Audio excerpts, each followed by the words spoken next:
meeting tenu le week-end dernier à Kisangani.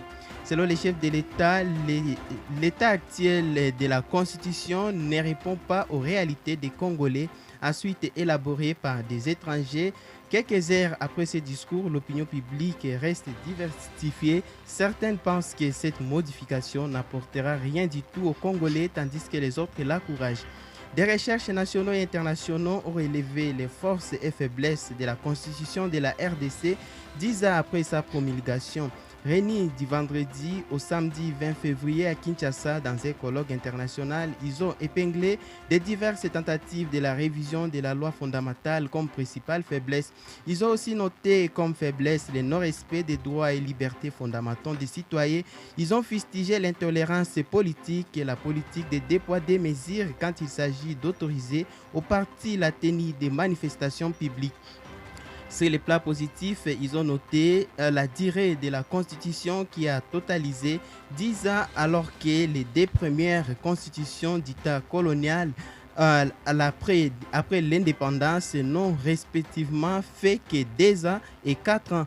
Les constitutionnalistes présents à ces colloques ont recommandé le respect de la loi fondamentale du pays et la tolérance politique, le respect des délais constitutionnels par l'organisation démocratique des élections ainsi que l'appropriation de la Constitution par la population.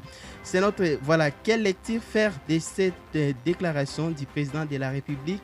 Quels sont les points forts et faibles de l'actuelle Constitution congolaise? C'est l'objet du débat de ce dimanche 3 novembre 2024 au sein de la radio de l'Université de Bunia. Participant à cette émission, nous avons dans ces studios Dr Henri Mbouna, docteur en sciences politiques. Il est également politologue et enseignant à la faculté des sciences sociales, politiques et administratives à l'Université de Bunia. Dr Henri Mbouna, bonjour. Bonjour, monsieur le journaliste. Nous avons dans ces studios le chef de travaux Pascal Kakoraki, enseignant à la faculté de droit, toujours à l'université de Bunia. Monsieur Pascal Kakoraki, bonjour. Bonjour, monsieur le journaliste. Bonjour, les auditeurs. Bonjour, chers co-débatteurs. Nous avons dans ces studios Christian Chaouri, coordonnateur des jeunes leaders à Nituri. Monsieur Christian Chaouri, bonjour. Bonjour, monsieur le journaliste. J'en profite aussi pour saluer tous les co-débatteurs et tous les auditeurs. Si ce sujet vous intéresse, merci de laisser votre commentaire sur le numéro 082 35 27 233 082 35 27 233. Nous lisons à présent les commentaires de Mugenyi Samuel qui pense que la révision de la Constitution c'est une simple distraction envisagée par le président de la République. Eli Afamakourou, merci beaucoup pour votre participation. Merci de nous rejoindre sur la chaîne YouTube et la page Facebook de l'émission Parole aux Ituriens. Voilà, à toutes et à tous, bienvenue.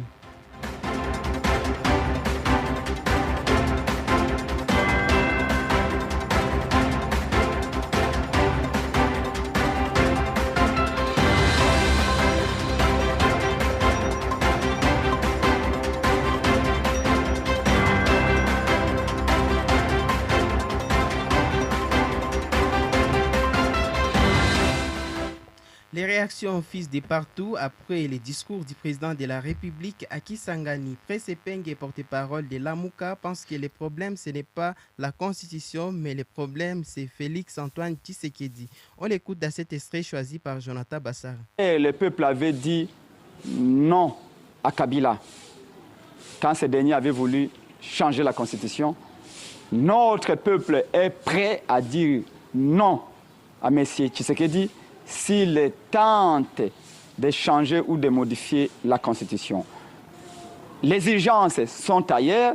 Les urgences, c'est l'insécurité. C'est cette guerre d'agression qui déchire le pays. Les urgences, c'est la famine, la pauvreté.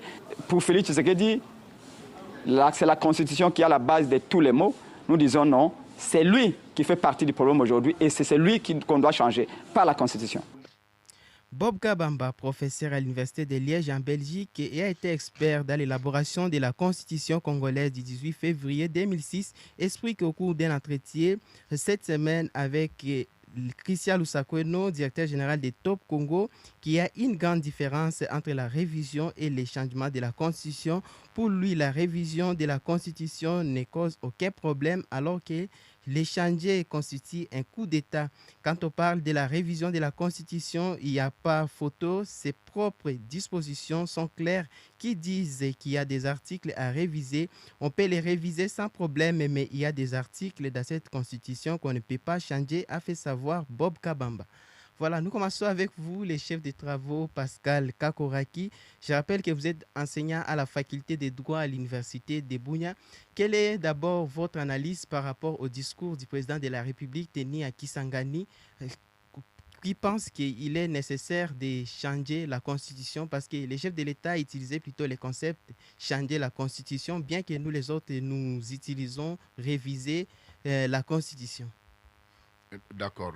Merci pour la parole, monsieur le journaliste. Je tiens à vous remercier très sincèrement pour m'avoir associé à ces débats, à cette question d'actualité, à cette question éminemment scientifique, mais aussi politique. Politique, dans la mesure où la Constitution est une loi. C'est la volonté du peuple. Son élaboration concerne avant tout les politiques, avant d'être soumise au peuple. Personnellement, je n'ai pas suivi les discours du chef de l'État à Kisangani. J'ai seulement suivi des extraits. Et dans cet extrait, le chef de l'État a promis de mettre en place une commission qui va réfléchir sur la question de la Constitution. Je crois que la Constitution, comme loi fondamentale, c'est une œuvre humaine. Elle est faite par les hommes. Elle régit les institutions de la République qui sont administrées par les hommes. Pour la petite histoire, il faut rappeler ici que la Constitution qui est en vigueur depuis le 18 février 2006 a été élaborée dans un contexte où le pays venait de la guerre, venait d'être réunifié, et il fallait que tous les belligérants mis ensemble, que l'on puisse réunifier les pays et que les gens puissent se mettre ensemble et regarder dans la même direction comme une nation. En 2011, d'ailleurs, quand vous lisez la Constitution, vers les articles 217, 218, il y a un délai qui était institué dans la Constitution qui interdisait la révision constitutionnelle pendant 7 ans. En 2011, il y a eu la première révision constitutionnelle, et je crois que c'est la seule. C'est-à-dire, les parlementaires congolais avaient résolu de changer ou de revoir un certain nombre de dispositions, parmi lesquelles les dispositions qui se rapportent, par exemple, au nombre de tours des élections, parce qu'ils ont estimé que les élections coûtaient un peu plus cher.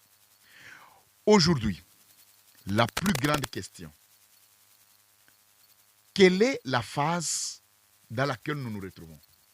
Quelle est la volonté des peuples congolais? C'est celle de changer la Constitution, de réviser la Constitution ou de la modifier? Parce qu'il semble que cette question est très mal abordée. Chacun se lance dans sa ligne. Parce que réviser la Constitution veut dire la Constitution du 18 février reste en place, mais on regarde les dispositions qui posent problème. Et comme je l'ai dit, la Constitution, c'est une œuvre humaine, ça relève de la politique.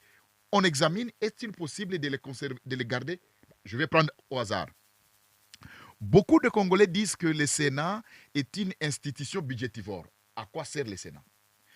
Il y a des gens qui pensent qu'il faut que les gouverneurs puissent être nommés. Et il y en a encore qui estiment en quoi sert le CESAC.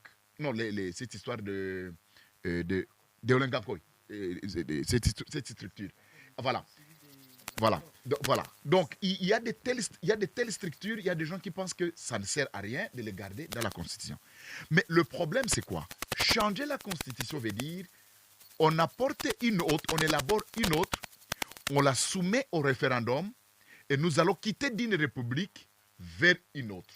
Donc, vous tenez le point de vue de changer la Constitution? Je suis en train d'expliquer et vous m'interrompez déjà. Vous devez d'abord commencer par comprendre quelle est la différence entre la révision et le changement. Et c'est par la suite que moi je vais donner ma position. D'accord? Alors, j'ai bien dit, réviser une constitution, la constitution veut dire, on garde la constitution de 2006 comme ça a été révisé en 2011, elle reste en place, mais on révise, on revoit, on change, on modifie certaines dispositions. Et si, en 2006, les Congolais avaient estimé, lors du référendum du 25 décembre 2005, avaient estimé que c'était opportun de garder, d'avoir par exemple le Sénat, est-ce que c'est la même volonté aujourd'hui en 2024 ou en 2025? C'est ça, c'est révisé. Mais changer veut dire, on élabore une nouvelle et on la soumet à la volonté du peuple et ça va entrer en vigueur. Ça peut changer complètement des choses. Alors, quelle est notre lecture?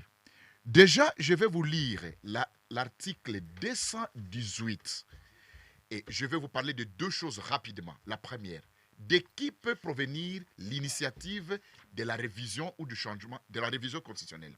L'article 218 dispose de la Constitution. L'initiative de la révision constitutionnelle appartient concurremment au président de la République, au gouvernement après délibération à Conseil des ministres, à chacune des chambres du Parlement à l'initiative de la moitié de ses membres, à une fraction du peuple congolais, à l'occurrence de 100 000. Alors, aujourd'hui, c'est lui qui propose de réviser ou de modifier la Constitution. A-t-il qualité? Nous disons oui. Jusque-là, on a suivi le président de la République se prononcer. Deuxième, la question la plus pertinente. Est-ce que c'est opportun pour le moment? Pour moi, nous ne sommes pas encore arrivés à une quelconque phase. C'est le débat qui est lancé. Et on devra suivre ici le point de vue des institutions du pays, de la présidence, c'est déjà donné, les gouvernements, les parlements, et ainsi de suite. Et n'oubliez pas que nous avons la Cour constitutionnelle. La Cour constitutionnelle a pour rôle de vérifier la constitutionnalité, de s'assurer que toutes les lois de notre pays sont conformes à la Constitution. Alors, je vais vous lire l'article 219. Aucune révision ne peut intervenir pendant l'état de guerre, l'état d'urgence ou l'état de siège, ni pendant l'intérim à la présidence de la République, ni lorsque l'Assemblée nationale et le Sénat se trouvent empêchés de se réunir librement. En 2005, lors de l'élaboration de la Constitution, qui est entrée en vigueur, soumise d'abord au référendum du 25 décembre 2005 et entrée en vigueur le 18 février 2006, personne ne savait qu'un jour, une des parties de la République pouvait être placée sous état de siège. Donc, pour le moment, je considère que c'est un débat qui est lancé et les gens doivent s'exprimer, de dire soit ils sont pour et de relever. Ici, vous avez dit qu'à Kinshasa, il s'est tenu un forum et il faut qu'en Ituri aussi, les scientifiques, les politiques se réunissent, essayent d'analyser. On n'est pas tous constitutionnalistes, c'est que moi je ne le suis même pas. Mais c'est une question éminemment de notre politique de notre pays. Les gens doivent s'exprimer. Il ne s'agit pas ici de la politique partisane. Pour moi, la question la plus pertinente, au moment où nous parlons, le pays est agressé. Est-ce opportun de réviser ou de modifier la Constitution? Parce que c'est une question politique qui demande les énergies, qui demande que les gens apportent des intelligences. Et est-ce que ça ne risque pas de nous déconcentrer de la guerre injustement nous imposée? Voilà la question. Pour moi, je centre la question autour de l'opportunité ou de l'inopportunité de réviser ou de modifier la Constitution. Mais je voudrais ici rappeler que si les Congolais optent pour la révision, elle se fera. Si les Congolais optent pour le changement, elle se fera. Il se fera. Donc ici, c'est la volonté des Congolais qui va s'accomplir. Ce n'est pas la volonté des chefs de travaux Kakoraki ou de Henri ou de Christian Chaouri. C'est la volonté des Congolais. Mais quelle est la procédure à suivre? On y reviendra. Merci. Oui, je reste toujours avec vous, M. Pascal Kakoraki. Selon des recherches nationaux et internationaux, ils ont noté également les faiblesses de notre Constitution, notamment le non-respect des droits et libertés fondamentaux des citoyens. Ils ont fustigé aussi l'intolérance politique et la politique de deux poids deux mesures quand il s'agit d'autoriser des manifestations publiques. Comment vous lisez cette recherche des colloques internationaux et nationaux? Alors là, je suis très heureux. Il ne s'agit pas d'une faiblesse de la Constitution. Ce que vous venez de relever, c'est un problème d'homme. Nous avons une constitution et je peux vous rassurer, si vous faites une étude comparative de constitution, nous avons une constitution qui est très riche en matière de droits humains. Ce que vous venez de relever, c'est un problème d'homme. Je peux vous dire ceci. En 2000, il y a quelques années passées, le professeur Évariste Bochab a écrit un livre que vous pouvez lire. Entre la révision de la Constitution et l'inanition de la nation. À ce moment, il a écrit comme un savant congolais, comme un académicien. Il avait pensé, en fait, les élections, si nous prenons la démocratie, les élections dans notre pays, ça nous coûte énormément cher. Prenons le cas de l'Afrique du Sud. Le président d'Afrique du Sud, il est élu par le parlementaire. Donc, ça, c'est la volonté des Sud-Africains. Mais alors, aujourd'hui, je reviens encore, vous dites que l'intolérance, est-ce que c'est la Constitution qui ne tolère pas ou ce sont les Congolais qui ne se tolèrent pas entre eux? Et ça, c'est une question de culture. Mais les faiblesses ou les écueils que nous pouvons relever. La Constitution, par exemple, prévoit la décentralisation. Ici, on a élu pour la première fois les conseillers communaux. Mais jusqu'aujourd'hui, on n'a pas encore élu les conseillers urbains. Est-ce que c'est la Constitution qui bloque? La Constitution prévoit la retenue à la source de 40%. Aujourd'hui, avez-vous déjà entendu que les provinces ont retenu? Est-ce que c'est la faute revient à la Constitution ou la faute revient aux hommes congolais? C'est ce que j'ai dit, la culture d'homme. Et c'est là où je peux vous dire, s'il y a des reproches à faire à la Constitution ici, même celle qui viendra, elle aura autant de reproches. Nous devons apprendre nous-mêmes à élaborer nos textes et nous-mêmes à le respecter. C'est le problème de respect des textes.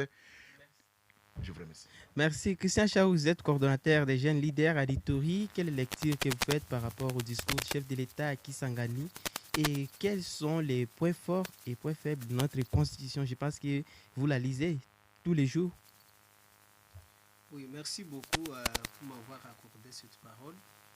Et je crois que nous avions tous suivi le discours du chef de l'État et qui nous a d'abord révélé avec insistance que la constitution que nous avons a été dirigée à l'étranger par les étrangers.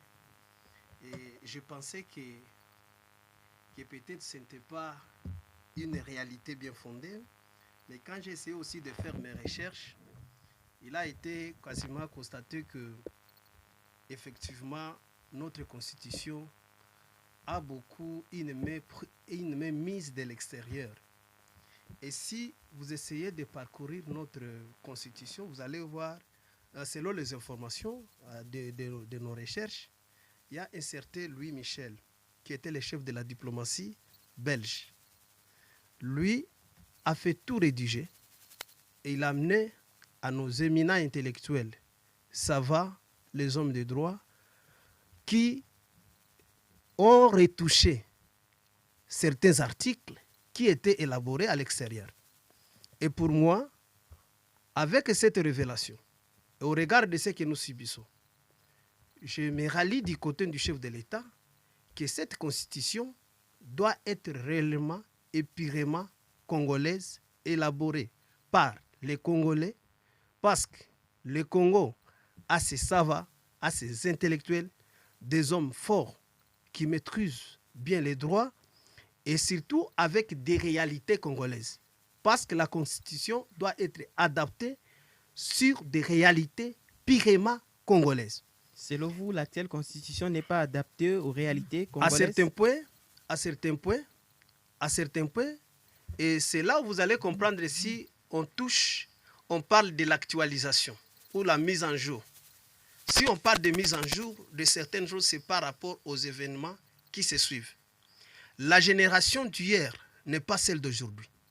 Je vous mets par exemple en défi, au regard de ce que venait de dire le co-débatteur Pascal Kakoraki. Il a touché l'article 218. Maintenant, moi, je peux vous amener aussi à faire un peu la comparaison de cet article 218 qui a été révisé d'abord parce qu'en 2011, cet article a été touché au regard des limites et des compétences. Maintenant, comparativement à l'article 211, si nous essayons un peu de lire cet article 211 et nous lisons l'article 218, vous allez comprendre que dans notre constitution... L'article 211, il est institué une commission électorale nationale indépendante dotée de la personne juridique. La commission électorale nationale indépendante est chargée de l'organisation du processus électoral, notamment de l'enrôlement des électeurs, de la tenue du fichier électoral, des opérations de vote et de dépouillement et du tout référendum. Elle assure la régularité du processus électoral et référendaire. Une loi organique fixe l'organisation et le fonctionnement de la commission électorale nationale indépendante. Voilà. Maintenant, si vous essayez d'aller maintenant à l'alinéa 3 de l'article 200, alinéa 2, je crois, de l'article 218, et c'est un peu de seulement l'article 218, vous allez essayer de voir aussi, par exemple, l'initiative de révision des constitutions appartient concurremment à qui? Au président de la République, au gouvernement. Et bon, c'est seulement là-bas, là où je voudrais un peu qu'on parle. Maintenant, si vous essayez de voir, ici, il y a question de convoquer et organiser. Et quand quelqu'un qui organise, par exemple, ici, avec l'article 211, ça donne la compétence à la CENI d'organiser les référendums, n'est-ce pas? Oui. Ça arrive là-bas, ça touche. Et si vous allez au côté maintenant de l'article 218, ça parle de convoquer. Et cet article 218 a été révisé en 2011. Vous allez voir que l'aspect des compétences, ça pose encore des problèmes. Il faudrait aller interprétation par interprétation. D'où les savants congolais. Selon vous, le pouvoir devait sortir de qui? Non, le pouvoir appartient toujours au président. On allait donner toujours le pouvoir au président. Et aux limites, la CENI, dans certaines choses qu'ils allaient faire, il reste dans l'aspect organisation. Maintenant, quand du côté référendum, l'on amène encore la CENI pour faire ce genre de travail, et d'un côté, le président convoqué, c'est lui qui a convoqué, ce n'est pas celui qui organise, pendant que le moment que la CENI aussi va organiser, il y aura toujours des convocations qui vont se suivre. Et dans cette analyse, certes que l'on doit limiter certaines choses pour éviter des chevauchements dans certaines choses. Si nous essayons de laisser cet article, et nous allons maintenant à l'article 217. Si nous parlons un peu de cet article, j'étais ici à l'article 217 bien sûr. Si nous essayons un peu de parler à l'article 211, vous allez voir les compétences de la CENI comme venait de dire. Et si vous ayez maintenant d'aller à l'article 218, vous allez voir comment le président a aussi cette possibilité. Maintenant, parlons de l'article 217. L'article 217 parle d'ici. La République démocratique du Congo peut conclure des traités ou des accords d'association ou des communautés comportant un abandon partiel de souveraineté en vue de promouvoir l'unité africaine. Vous allez comprendre Est-ce que... vous pouvez interpréter cet article? Oui, vous allez comprendre que compréhension? ce que nous subissons actuellement, à un moment, s'il y a des groupes armés extérieurs qui nous attaquent, parce qu'ils savent que nous avons une disposition dans notre constitution qui dit que aussitôt que pour que la RDC puisse être en paix avec d'autres pays frontaliers, on peut abandonner une portion de terre de notre pays en faveur de ces pays pour climat de paix. Mais si vous allez par exemple à l'article 3 de notre constitution, on limite maintenant l'aspect souveraineté, la catégorie de personnes qui peuvent être au bénéfice de cette souveraineté. Et vous allez voir que cette souveraineté appartient à tous ces peuples qui se sont exprimés librement à travers le vote et qui votent, donc ce sont des citoyens congolais. Mais quand la souveraineté congolaise n'est pas prise en compte, et c'est pourquoi vous allez voir, nous sommes régulièrement agressés, nous subissons des agressions répétitives de nos pays voisins, parce qu'ils savent qu'ils vont nous amener là-bas. C'est ce qui nous amène à l'intégration de certains groupes armés. Et ces groupes armés, quand nous les allons les intégrer dans notre armée, et vous allez aujourd'hui condamner que notre armée est infiltrée. C'est sur base de ce genre d'accord pour climat de paix, pour je ne sais pas comment. C'est aujourd'hui qu'on est en train de demander le président de la République de pouvoir dialoguer encore avec le M23. Oubliant que le M23, donc, selon vous, si je vous comprends bien, c'est des articles que vous venez de citer qui nécessitent directement un changement Je toucherai aussi une autre part. Là, on parle aussi de l'article lié au détour, par exemple. Autour, par exemple, au niveau des élections. Prenons l'exemple. Le président de la République est élu au premier tour. Si aujourd'hui, le président est élu avec 15%, c'est qu'il est président de la République. Quelle légitimité? Quelle légitimité? Il y a certaines choses quand même qu'on doit toucher dans la Constitution pour que les Congolais se sentent être en possession du pouvoir. Mais aussi, j'ai attendu certaines analyses qu'il y a des articles qu'on doit toucher et des articles qu'on ne peut pas toucher. Je me dis, quand nous parlons de la révision, tout comme du changement de la Constitution, je me dis, comment on peut limiter qu'il y a des articles qu'on peut toucher et d'autres qu'on ne peut pas toucher, alors que dans la Constitution que nous utilisons, il n'y a pas cette limite. Et donc, c'est une contradiction.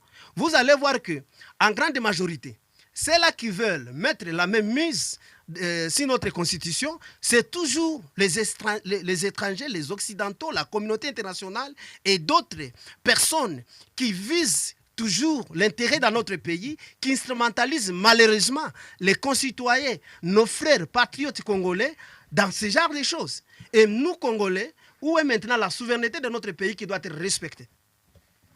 Merci Christian Chaouri. On va vous redonner la parole. Docteur Harry Mouna, vous êtes politologue et enseignant à la faculté des sciences sociales, politiques et administratives à l'université de Bunia. Quelle est votre lecture par rapport au changement constitutionnel tel qu'envisagé par le président de la République? Vous venez de suivre les interventions de vos deux co-débatteurs dont chacun a réagi de sa manière. Quelle est votre lecture par rapport à ce thème du jour? Merci beaucoup pour la parole. Je pense que, en tout cas, c'est un sujet d'actualité que nous devons décortiquer avec sagesse et de délicatesse. Concernant la Constitution, nous sommes dans un pays qui se dit un état de droit. Mais quand on parle d'un état de droit, c'est que ce sont les dispositions juridiques qui doivent nous régir. Alors, si aujourd'hui, le président de la République, qui a, n'est-ce pas, cette compétence, n'est-ce pas, de booster la révision constitutionnelle, s'est prononcé en disant que la Constitution n'est pas adaptée à notre réalité actuelle, c'est de son droit. Et c'est sa compétence. Le problème réel est que il a annoncé, il a présenté sa vision, il a présenté ce qu'il a passé concernant les textes qui nous régissent. Reste maintenant à bien analyser. Il faudrait qu'il y ait une commission, n'est-ce pas, qui doit tabler sur cette constitution. Cette constitution a effectivement des forces et des faiblesses. En tant qu'œuvre humaine, qui ne manque jamais de perfection, la constitution peut avoir, n'est-ce pas, des faiblesses. Mais comme force, le premier intervenant a souligné que cette constitution qui consacre la Troisième République a ramené le pays à un état d'une stabilité alors que le pays était dans la partition. Ça, nous connaissons avec les dialogues intercongolais et de suite. Et depuis tout ce temps-là, cette constitution n'avait pas démérité. Et même ceux-là qui sont aujourd'hui au pouvoir, ils tirent leur pouvoir de cette même constitution. C'est que la constitution ne pose pas non plus sérieusement des problèmes qu'on est en train d'attendre maintenant. Parce que quand on a organisé les trois fois les élections en RDC, c'était toujours sur base de la même constitution. Même ceux-là qui sont au pouvoir aujourd'hui, qui sont légitimes à partir des élections de 2023, ils tirent leur légitimité de ces textes de droit. N'est-ce pas? Cette même constitution. Mais au niveau de la constitution, ce que nous devons comprendre, c'est quoi? Tout ce que la constitution a prévu. La constitution a verrouillé des velléités politiques. Il y a des gens qui ont voulu penser que les pouvoirs devaient se transmettre toujours par force, n'est-ce pas, par conquête, et ainsi de suite. Mais la Constitution nous a amenés dans une logique de la conquête, n'est-ce pas, légale du pouvoir, à travers les élections. Mais comme faiblesse de la Constitution, il faut comprendre que moi, je suis en train de lire ces faiblesses sur trois plans. Il y a sur le plan juridique. On dit toujours que les faits précèdent les droits. Quand les faits précèdent les droits, c'est que certainement, il y a des dispositions qui peuvent être désuètes, n'est-ce pas, inadaptés à notre réalité ou bien à la circonstance, qui peuvent booster aussi l'idée de la révision. Ça, c'est une chose. Mais sur le plan politique, vous savez, sur le plan politique, nous avons une conception néo-patrimonialiste du pouvoir politique en RDC. Cette conception néo-patrimonialisme du pouvoir politique en RDC signifie que tout gouvernant, quand il arrive au pouvoir, il cherche à adapter les textes juridiques à son entendement. S'il veut demeurer au pouvoir, il veut conserver le pouvoir, il faut que les textes s'adaptent à ce qu'il fait. Comme ça, il aura des références à tirer dans les textes juridiques. Et ça, c'est sur le plan politique, une faiblesse qui existe. Ce n'est pas une faiblesse de la Constitution, c'est une faiblesse des individus congolais. Le prof Joly avait souligné que est-ce que la Constitution pose les problèmes des textes ou pose les problèmes anthropologiques? C'était problème anthropologique. Et troisièmement, c'est aussi au niveau social. Au niveau social, quelle est la vie que notre population mène? La population est abandonnée à la misère. Si je vous comprends bien, l'actuelle constitution n'a aucun problème. Les textes n'ont pas de problème. Pour moi, les textes ne posent pas de problème parce que depuis 2006, jusqu'à aujourd'hui, c'est combien d'années? C'est à peu près 13 ans. Non, pas 13 ans. C'est combien d'années? Oui. Vous avez suivi... Oui. Vous On avez... est presque dans les dizaines d'années, n'est-ce pas? 18 ans. Vous avez suivi Christian Chaouri qui pense que l'article 217 également, qui stipule que la République démocratique du Congo peut conclure des accords d'association ou des communautés comportant un abandon partiel de sa souveraineté. Est-ce que vous ne voyez pas la gravité de cet article? Comment vous voyez seulement la gravité de cet article? Sur 200 combien d'articles que contient la Constitution, on ne voit que l'unique article. Ça, ce n'est pas un problème. Parce que le vrai problème, c'est que le premier co-débatteur a souligné, il faudrait, n'est-ce pas, qu'on arrive à déterminer la différence qui existe entre la révision et les changements. La révision signifie qu'on peut changer une partie. Mais le changement signifie qu'on fait table rase. C'est qu'on doit toucher à ce qu'on appelle les fondamentaux de la Troisième République. C'est aujourd'hui la forme de l'État. Il y a presque 6 points qu'on souligne dans l'article 220, où on dit que la Constitution ne doit pas, donc il n'y a pas une révision constitutionnelle qui doit toucher à ces points-là. Donc ça, c'est ce qu'on appelle les fondamentaux de la Troisième République. Alors aujourd'hui, s'il faut changer, il fallait analyser. Est-ce que tous ces éléments qu'on a verrouillés posent quel problème? Il fallait analyser. Est-ce que le mandat du président de la République pose problème? Est-ce que le suffrage universel pose problème? Une fois que vous identifiez les différents problèmes, on peut arriver à dire que non, il faut changer ou bien il faut réviser. Merci, voilà. Merci Dr Harry. Je rappelle que les auditeurs sont très nombreux en train de nous écrire et nous appeler. À présent, je vois Samso Rigua qui appelle. Samso Rigua, essayez d'être bref, s'il vous plaît. Oui, monsieur le journaliste, bonjour. Oui, allez-y, bonjour. Ok, je profite d'abord en saluer tous les co-débatteurs qui sont présents avec vous là-bas. Et je salue aussi les auditeurs qui nous captent pour le moment. Messieurs les journalistes, sur le sujet d'aujourd'hui, nous semblons être vraiment très pertinents, au sens que nous comprenons qu'il y a des mauvaises foi du pouvoir sur la gestion du pays. Vous allez être ensemble avec moi, vous serez ensemble avec moi que il n'y a pas la nécessité pour le moment, il n'y a pas l'importance qu'on peut accorder à changer cette constitution dans la situation que le pays se trouve pour le moment.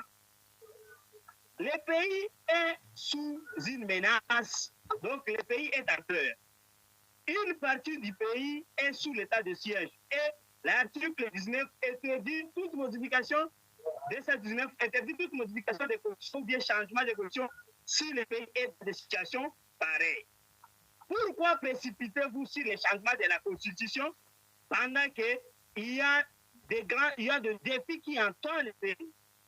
Que le pouvoir actuel doit se baser sur ça. On est en train d'entendre que cette constitution avait empêché le président de la République d'organiser, de former son gouvernement dans peu de temps. Mais je me pose des questions. Sur Kabila pendant les 18 ans, Merci. est-ce que Kabila n'a pas reçu un format? Oui, allô? Merci. On vous suit très difficilement. Merci. Voilà. Les chefs de travaux, Pascal Kakoraki, vous avez suivi l'intervention de Samso Rigwa, qui pense qu'il n'est pas important au stade actuel de changer la constitution. Le pays est agressé, une partie du pays est agressée, et il a soulevé également une partie du pays est bel et bien sous l'état de siège. Il stipule que l'article 218, si je ne m'abuse pas, n'autorise aucune modification ou changement de la Constitution pendant cette période. Comment vous en passez? D'accord, merci bien. Je voudrais remercier, saluer l'auditeur. Je crois qu'il est revenu sur beaucoup d'aspects sur lesquels moi j'ai évoqué ici. J'avais déjà évoqué la question de l'état de siège. Et il est strictement interdit de pouvoir modifier la Constitution pendant l'état de siège. Mais moi, je voudrais ici saisir cette opportunité pour réagir un tout petit peu à l'intervention de Christian Chaouri. Il y a un élément que Christian Chaouri a dit ou a relevé, ça m'a fait tellement rire et je me suis dit que Christian Chaouri interprète très mal la Constitution. Je reviens. L'article 217, il dit « La République démocratique du Congo peut conclure des traités ou des accords d'association ou de communautés comportant un abandon partiel de souveraineté à vue de promouvoir l'unité africaine. » Je rappelle ceci. Quand vous lisez cette disposition, on dit « La République démocratique du Congo peut conclure ». Peut, c'est le verbe « pouvoir ». Ce n'est pas le verbe « devoir ». Et dans le verbe pouvoir, il y a la volonté de l'individu ou de l'État. Mais lorsque vous lisez l'article 215, c'est de là que vient l'idée. Les traités et accords internationaux régulièrement conclus ont, dès leur publication, une autorité supérieure à celle des lois, sous réserve pour chaque traité ou accord de son application par l'autre partie. Signer un traité veut dire, ou ratifier un traité veut dire, le gouvernement congolais, par l'entremise du ministère des Affaires étrangères, est d'accord. Ici, la question des groupes armés, c'est une question de souveraineté. C'est-à-dire mettre en déroute les groupes armés, ça relève de la compétence du gouvernement congolais. Ce n'est pas une question des États étrangers. Et si le gouvernement congolais, comme le chef de l'État l'avait dit lors de la campagne électorale, si le gouvernement congolais estime qu'il y a des États étrangers, comme vous le savez, les États entre eux n'ont pas d'amitié. Il n'y a que les intérêts. Si le gouvernement congolais estime qu'il y a des États qui dérangent l'État congolais, le gouvernement congolais peut aller en guerre. Et c'est de cette façon qu'on se fait respecter. Ici, la guerre des groupes armés, je prends un exemple, désarmer les milices de l'Ituri. Ça a quelle relation avec la Constitution? Donc si on change la Constitution aujourd'hui, tous les groupes armés vont déposer les armes. Il y a un problème. Écoutez, il y a un problème aujourd'hui avec nous. Le Parlement congolais ou le gouvernement congolais avait déjà levé l'option. Plus question d'intégrer les groupes armés dans l'armée congolaise. Mais lorsque la Constitution parle de céder une portion de la souveraineté de la République, comment vous voyez cet article? C'est une notion d'association. Ça veut dire quoi? Les États africains, les États régionaux peuvent s'attendre. Ils ont par exemple un projet et on demande une petite portion et on exécute le projet. Ça va s'accomplir avec la volonté des dirigeants congolais. Ce n'est pas une question d'imposition. Nous devons nous dire, ici, c'est une question d'adultes. C'est une question de personnes responsables. L'homme congolais, nous Congolais, nous avons un problème de respect des textes et des lois. Nous devons apprendre, est-ce que si c'est cette disposition qui pose problème, faut-il changer la Constitution? la partie que les groupes armés occupent, même la rébellion de M23, là, pour mettre en déroute les M23, vous pensez que c'est une responsabilité qui revient à qui? Ça revient au gouvernement congolais. Est-ce que vous êtes en train de voir un petit pays comme l'Ukraine qui est en train de faire face à la Russie? C'est de ça dont on a besoin. Nous n'avons pas besoin ici de venir nous raconter et la constitution a été rédigée par les étrangers. Oui, mais adoptée par qui? Par les Congolais. Qui a prêté serment de respecter la constitution? Le président de la République. Notre mission, c'est d'aider le président de la République, d'aider les institutions à faire en sorte que les lois de notre pays puissent être respectées. Tous les détournements qui se font dans notre pays, c'est autorisé aussi par la Constitution? Ou vous voulez nous faire croire, si aujourd'hui on change la Constitution, il n'y aura plus de détournements, les routes seront automatiquement asphaltées? L'homme congolais a de sérieux problèmes. Nous devons le dire, l'homme congolais doit changer. Les textes, oui, je suis d'accord. Il y a des écueils dans la Constitution. Les écueils, il y en a. Parce qu'aujourd'hui, quand vous prenez le budget du Sénat, je vais vous dire par exemple quelque chose. Si nous essayons d'évaluer les charges d'un gouvernement provincial, ok? La charge d'un gouvernement provincial. Vous évaluez la charge de l'Assemblée provinciale. Vous évaluez les charges des provinces démembrées.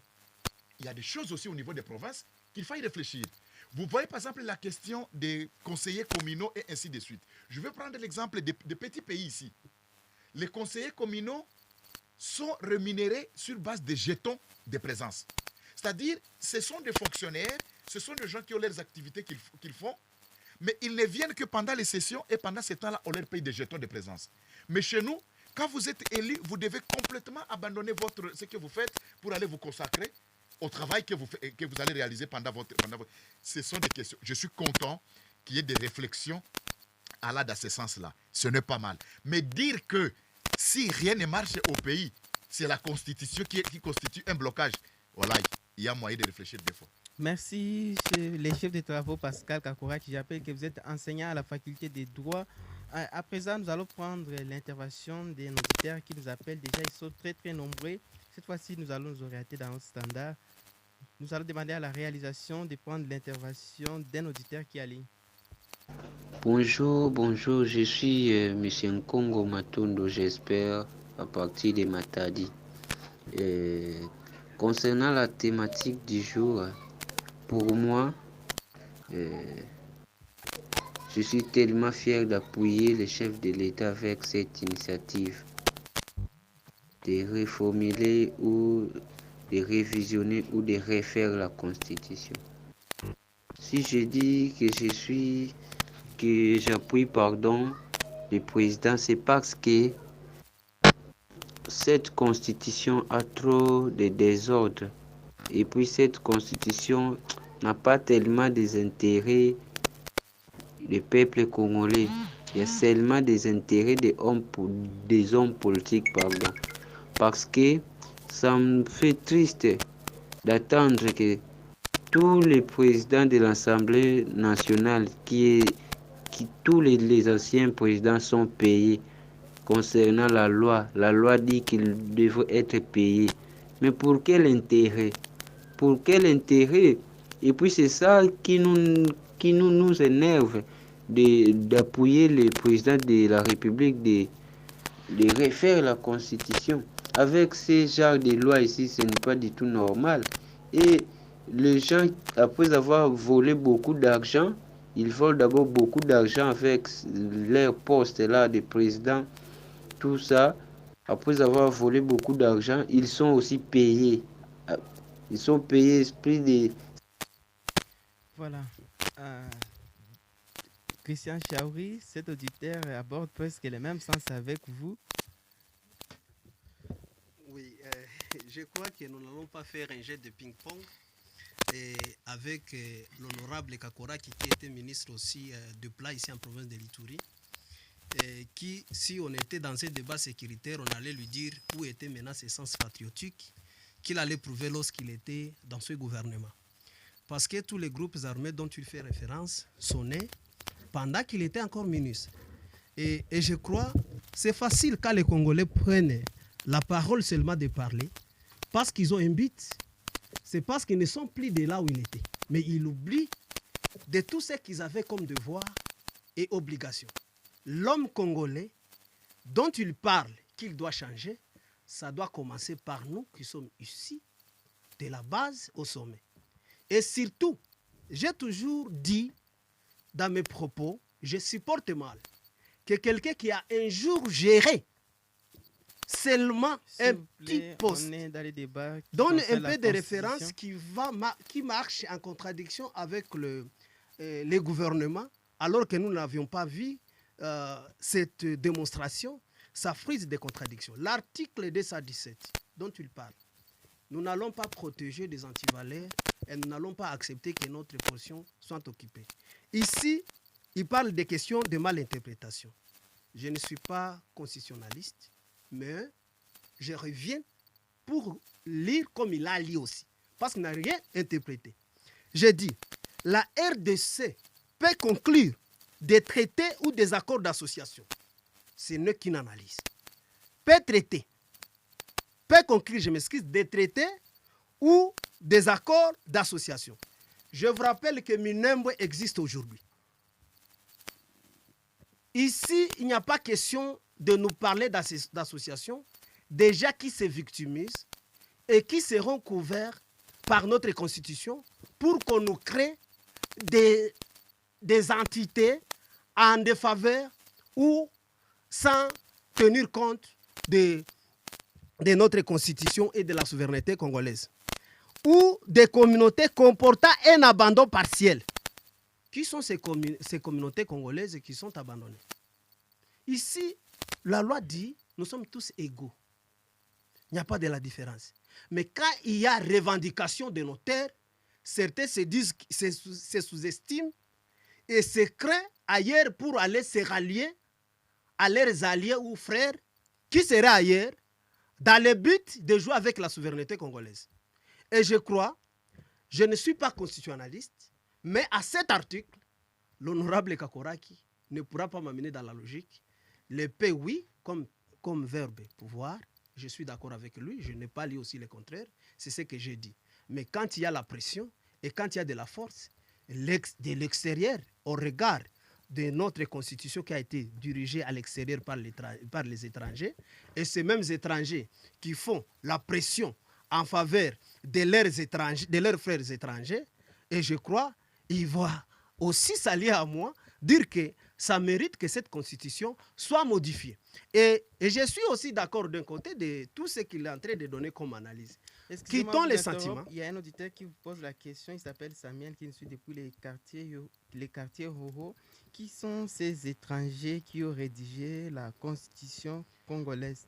Apparemment, il ne nous a pas suivis. Moi, j'ai donné les noms de M. William et de M. Louis, qui est le chef de la diplomatie belge, vous comprenez, qui a donné la constitution rédigée à nos frères congolais et qui l'ont fait passer sans pouvoir tenir parce qu'il y avait un peu de pression, il y avait d'implications d'extérieur pour que et les kakaka.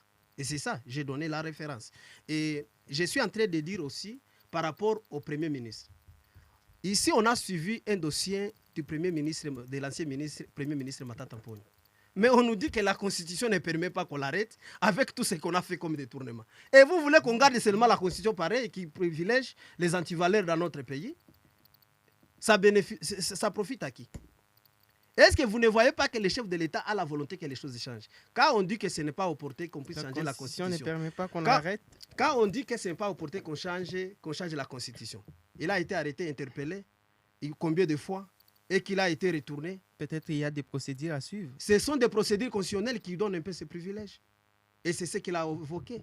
Vous ne l'aviez pas lu, vous êtes journaliste. Et j'ai dit, quand on dit que ce n'est pas opportun qu'on modifie ou qu'on révise la Constitution, j'ai dit, il faudrait maintenant que ça soit cas. Le chef de l'État est dans son mandat. Et il a ce pouvoir, comme le lui donne la Constitution, de pouvoir faire sans aucune exception, de dire faire ceci et laisser autre chose. Et c'est pourquoi il a trouvé utile que certaines choses doivent être changées, certains articles doivent être touchés et même carrément la modification de notre constitution. Merci. Je parle aussi par rapport à ce Essayez d'être concis, s'il vous plaît, on a largement dépassé le temps. Concis, je crois que nous devons aussi équilibrer le débat. Oui, Et allez-y. sinon, je vous laisserai peut-être le temps de continuer. Oui, Quand allez-y. les 5 minutes doivent être partagées, nous allons les continuer de la sorte. Oui, allez-y. Ça serait important parce que nous sommes tous égaux dans une émission. Et j'insiste à dire que, au regard de ce qu'il a évoqué, je ne sais pas, la question liée à l'état de siège. Il parle de l'article 219. Bon, je ne sais pas si le chef de l'État a déjà donné le délai qui va lever l'état de siège, le délai qui va maintenir l'état de siège, mais encore le délai qui va instituer cette commission parce qu'il a dit que ça se fera l'année prochaine. Ne pensez pas que le chef de l'État aussi ne maîtrise pas les textes et lui connaît qu'il y a l'état de siège. Et je crois que peut-être aussi les gens se trompent. Nous savons tous que l'état de siège n'est pas éternel. Et même le chef de l'État connaît. Il connaît cela.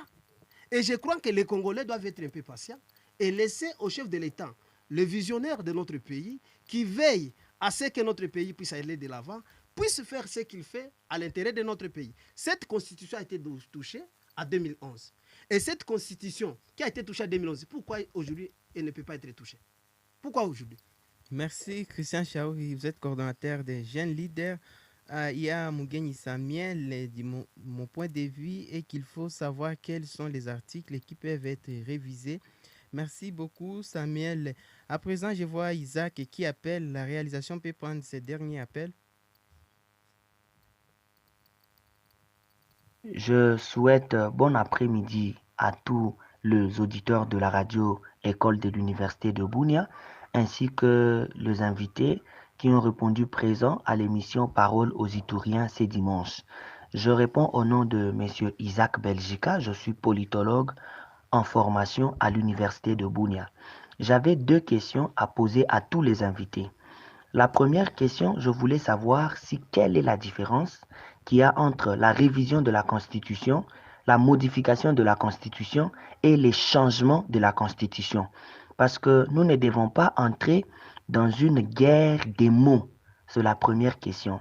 Et dans la deuxième question, pourquoi le régime en place cherche à modifier la Constitution de la RDC pendant une période de crise où la RDC est en train de passer un moment qui n'est pas normal, comme notre temps ici, où le pays est dans une sorte de secousse de part et d'autre.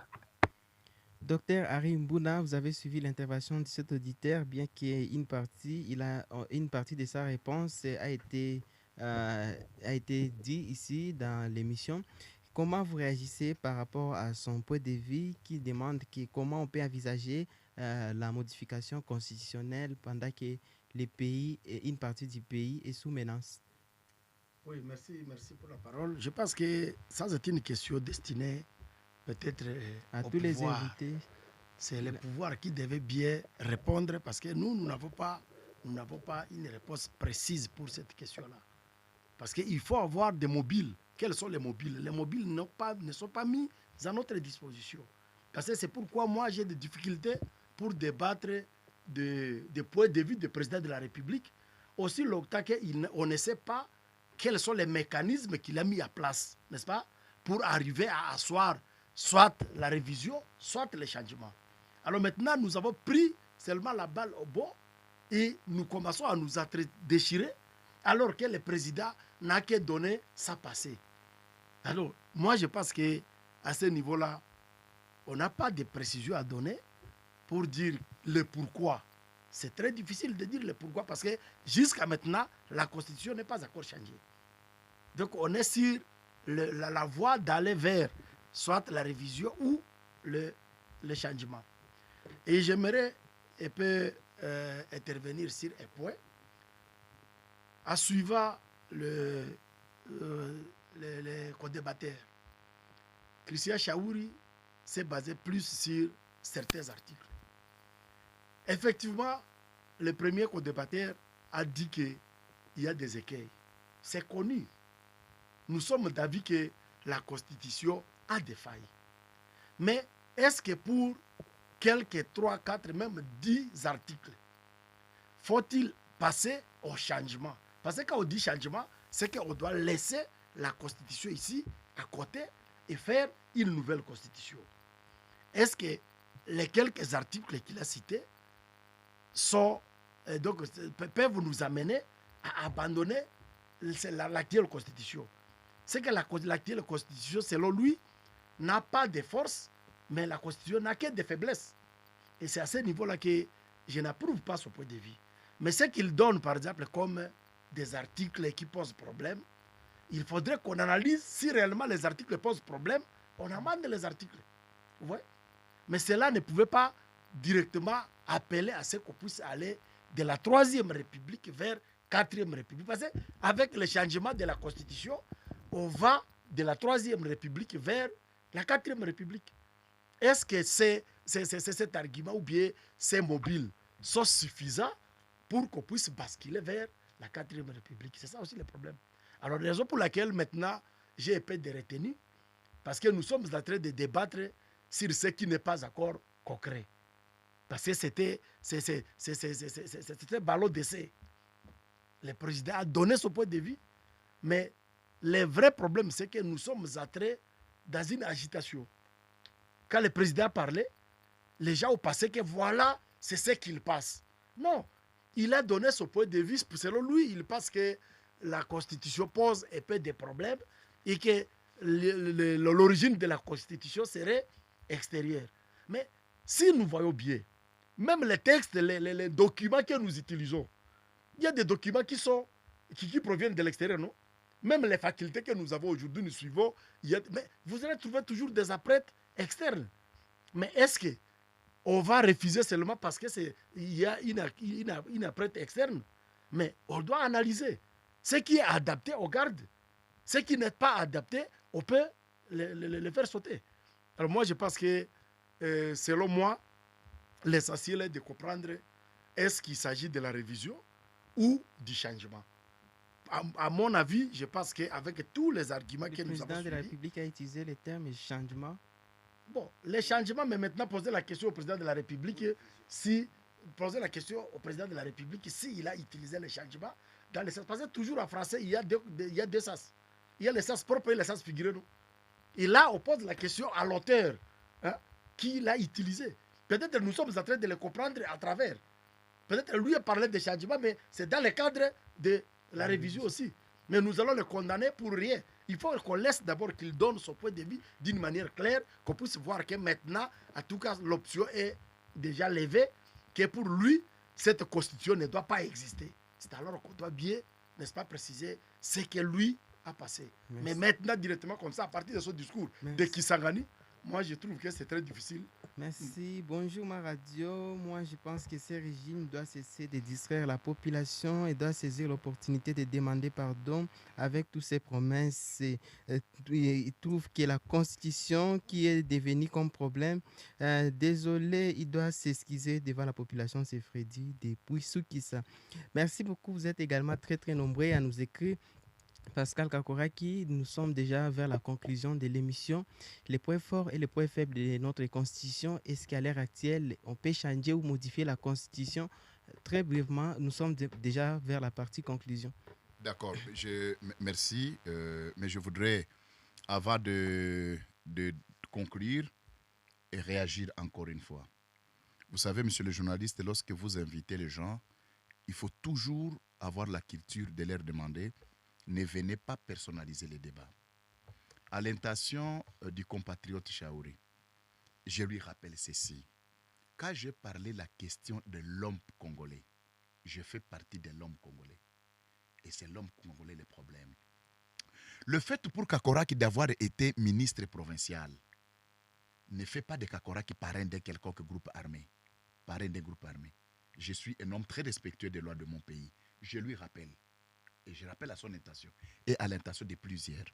L'article 202 de la Constitution qui est en vigueur dans notre pays fixe les compétences exclusives du gouvernement de la République. Au point 5, la sûreté extérieure. Au point 6, la défense nationale. Au point 7, la police nationale. Pour ceux-là qui ne le savent pas, rétablir la sécurité, c'est la mission principale du gouvernement de la République. Ce n'est pas d'un ministre du plan.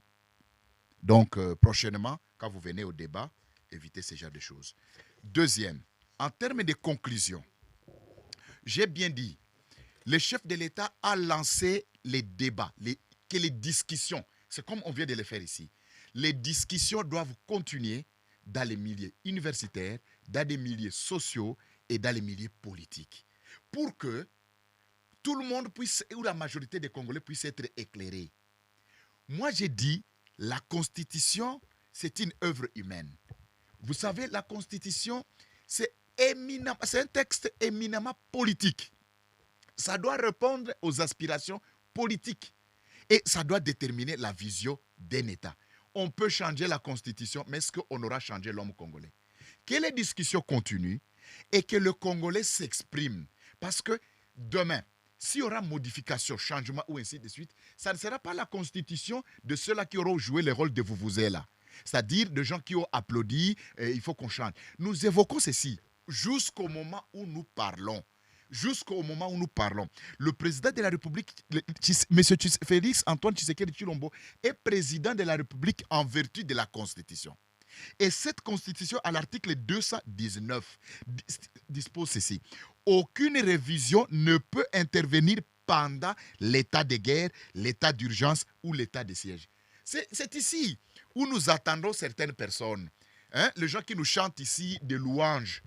L'état de siège, nous verrons entre le changement de la Constitution et l'état de siège pour lequel ils chantent matin, midi, soir, ils vont opter pour le changement de la Constitution ou ils vont opter pour l'état de siège. Je crois que les autorités au plus haut niveau de la République sont en train de réfléchir et les Congolais sont appelés à s'exprimer. Je crois que le moment venu, nous allons donner nos points de vue auprès des élus qui pourront participer dans des sphères politiques et ici, à l'occurrence, le Parlement. Si les Congolais optent pour la révision, elle se fera.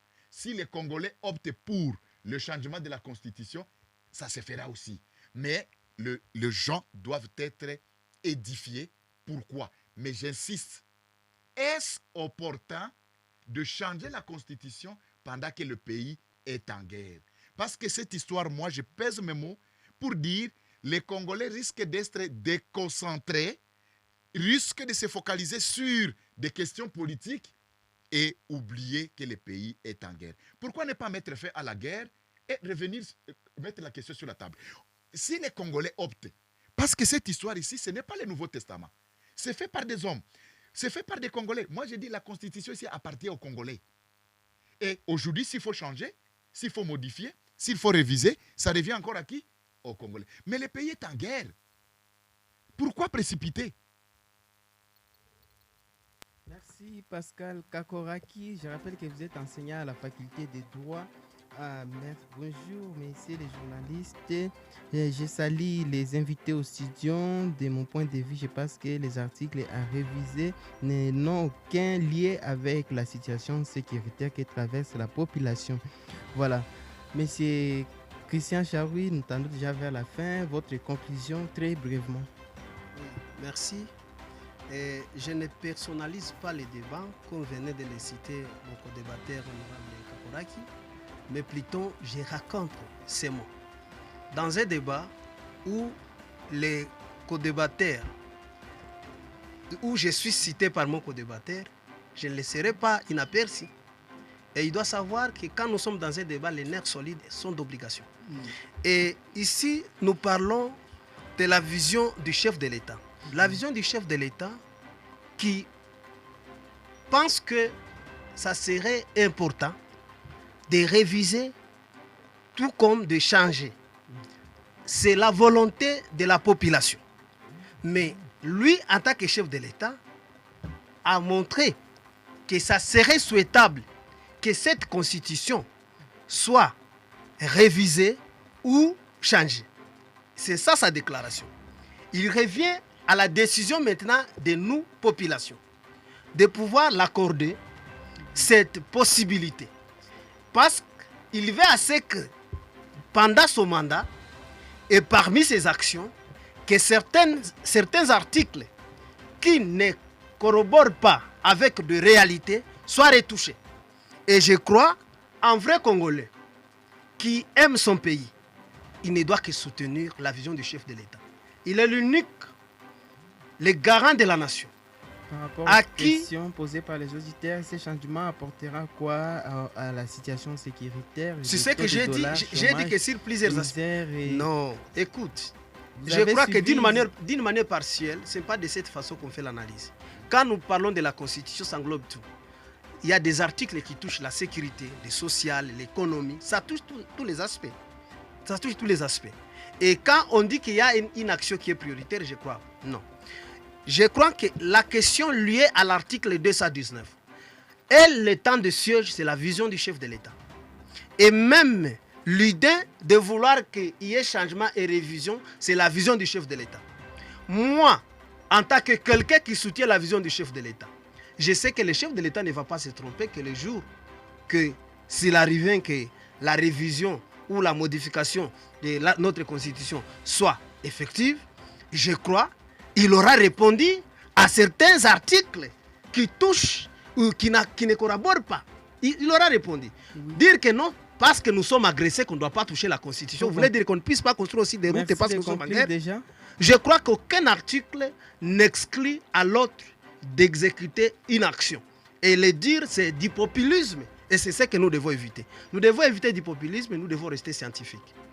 Merci Christian Chaouri. Je rappelle que vous êtes coordonnateur de la jeunesse Nabiso. Docteur Arimbouna, enseignant à la faculté des sciences sociales, politiques et administratives à l'université de Bunia. Votre conclusion? Oui, en tout cas, ce que je peux donner comme conclusion est que il faut questionner la Constitution. Parce que nous sommes dans un état de droit. Quand on est dans un état de droit, il faudrait que